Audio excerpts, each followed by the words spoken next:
નમસ્કાર મિત્રો, હું વોકેશનલ ટ્રેનર કલ્પના વલ્લવી વોકેશનલ એજ્યુકેશન અંતર્ગત database concepts using LibreOffice Calc part 2 વિશે સમજાવીશ. Data types in base. બેઝમાં ઉપલબ્ધ ડેટા પ્રકારોને 4 શ્રેણીઓમાં વિભાજિત કરી શકાય છે: આલ્ફાન્યુમેરિક, ન્યુમેરિક, કેલેન્ડર અને બાઇનરી. તો ચલો અમુક ડેટા ટાઈપ વિશે જાણીએ. લોંગ વેરકેર, જેને મેમો ડેટા પ્રકાર પણ કહેવામાં આવે છે. કેર, જે ફિક્સ ટેક્સ્ટ હોય છે તેના માટે વપરાય છે. વેરકેર, જે ટેક્સ્ટ માટે વપરાય છે. Tiny integer, small integer, big integer, numeric, decimal, float, real, double, boolean, date, time stamp અને અન્ય. ટેબલ બનાવો. ડેટાબેઝ ખોલો અને ડાબા ફલકમાંથી ટેબલ્સ આઇકોન પર ક્લિક કરો. જમણા ફલકમાંથી create table in design view પર ક્લિક કરો. સ્ક્રીન પર એક વિન્ડો દેખાશે. ફિલ્ડ નેમ લખો. ફિલ્ડ પ્રકાર પસંદ કરો. ફિલ્ડ પ્રકાર એટલે તે ક્ષેત્રમાં સંગ્રહિત થવાનો ડેટા પ્રકાર.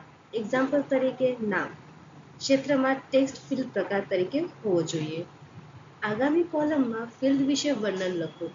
ફિલ્ડ પ્રોપર્ટીઝમાં નીચેના વિભાગમાં એન્ટ્રી જરૂરી પ્રોપર્ટીમાં હા પસંદ કરો.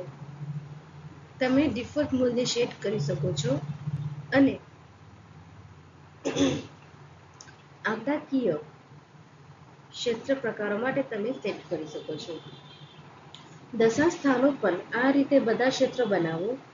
ફિલ્ડ નામની ડાબી બાજુએ હાજર નાના બટન પર જમણું ક્લિક કરો, જે પ્રાથમિક કી તરીકે નક્કી થયેલ છે, અને પ્રાથમિક કી વિકલ્પ પસંદ કરો. ટેબલ સેવ કરવા માટે સેવ આઇકોન પર ક્લિક કરો. ટેબલ માટે નામ લખો અને ઓકે પર ક્લિક કરો. ટેબલમાં રેકોર્ડ્સ દાખલ કરવા. ડેટાબેઝ ખોલો. ડાબા ફલકમાંથી ટેબલ્સ આઇકોન પર ક્લિક કરો. જમણા ફલકમાં નીચેના ભાગમાંથી ટેબલના નામ પર ડબલ ક્લિક કરો, જેમાં ડેટા દાખલ કરવાનો છે. સ્ક્રીન પર એક વિન્ડો દેખાશે. દરેક ફિલ્ડ હેઠળ ડેટા લખો અને એક રેકોર્ડ પૂર્ણ કરો. આ રીતે કેટલાક રેકોર્ડ ઉમેરો. સંપાદન મોડ બંધ કરવા માટે ડેટા સંપાદિત કરો આઇકન પર ક્લિક કરો. એક વિન્ડો દેખાશે. હા આઇકન પર ક્લિક કરો અને બંધ કરો બટન પર ક્લિક કરો. નવો રેકોર્ડ દાખલ કરવા માટે ડેટા સંપાદિત કરો ચાલુ હોવું આવશ્યક છે. કોષ્ટકમાં ડેટાનું સંપાદન કરવું એટલે કે એડિટ કરવું. જરૂરી ટેબલ પર ડબલ ક્લિક કરો.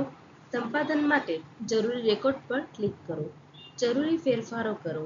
એડિટ મોડ બંધ કરવા માટે ડેટા એડિટ કરો આઇકન પર ક્લિક કરો. એના પછી હા પર ક્લિક કરો અને ક્લોઝ બટન પર ક્લિક કરો. ટેબલમાંથી રેકોર્ડ કાઢી નાખો. પગલાં નીચે મુજબ છે. ટેબલ પર ડબલ ક્લિક કરો. જે રેકોર્ડ ડિલીટ કરવાનો છે તેના પર ક્લિક કરો. એડિટ મેનુ પર ક્લિક કરો. ડિલીટ રેકોર્ડ વિકલ્પ પસંદ કરો. તેને કાયમ માટે કાઢી નાખવા માટે હા બટન પર ક્લિક કરો. ક્વેરી બનાવવી. ક્વેરી એ ડેટાબેઝમાં પૂછવામાં આવતો પ્રશ્ન છે. ઉદાહરણ તરીકે, ધોરણ 12 માં કેટલા વિદ્યાર્થીઓ છે? ક્વેરી ડેટાબેઝના વિવિધ કોષ્ટકોમાં સમાવિષ્ટ ડેટાના સબસેટ દર્શાવે છે. ક્વેરીનો ઉપયોગ કોષ્ટકમાંથી રેકોર્ડ મેળવવા માટે થાય છે. વિઝાર્ડનો ઉપયોગ કરીને ક્વેરી બનાવવાના પગલાં. ડેટાબેઝ ખોલો. ડાબા ફલકમાં ક્વેરીઝ ઓબ્જેક્ટ પર ક્લિક કરો. જમણી બાજુના ફલકમાંથી use wizard to create query પર ક્લિક કરો. વિઝાર્ડ એટલે કાર્ય પૂર્ણ કરવા માટે કમ્પ્યુટર દ્વારા આપવામાં આવતો સ્ટેપ બાય સ્ટેપ સૂચનાઓ. કોષ્ટકનું નામ પસંદ કરો અને તીર બટન પર ક્લિક કરીને ઉપલબ્ધ ક્ષેત્રો યાદીમાંથી ક્ષેત્ર યાદીમાં ફિલ્ડ શિફ્ટ કરો અને આગળના બટન પર ક્લિક કરો. રેકોર્ડ્સને સૉર્ટ કરવા માટે એક ફિલ્ડ પસંદ કરો. ચડતા કે ઉતરતા ક્રમમાં પસંદ કરો અને પછી આગળ બટન પર ક્લિક કરો. આગળના પગલામાં વપરાશકર્તાએ શોધ સ્થિતિ પસંદ કરવી પડશે. એક કરતાં વધુ શોધ સ્થિતિઓ પણ પસંદ કરી શકાય છે. સ્થિતિ માટે મૂલ્ય લખો અને પછી આગળ બટન પર ક્લિક કરો. જો તમે ક્વેરીના આઉટપુટમાં મૂળ ફિલ્ડ નામનો કેટલાક નવા ફિલ્ડ નામોથી બદલવા માંગતા હો તો દરેક ફિલ્ડ માટે ઉપનામો લખો અને આગળના બટન પર ક્લિક કરો. ક્વેરી માટે નામ લખો અને સમાપ્ત બટન પર ક્લિક કરો. Thank you for watching.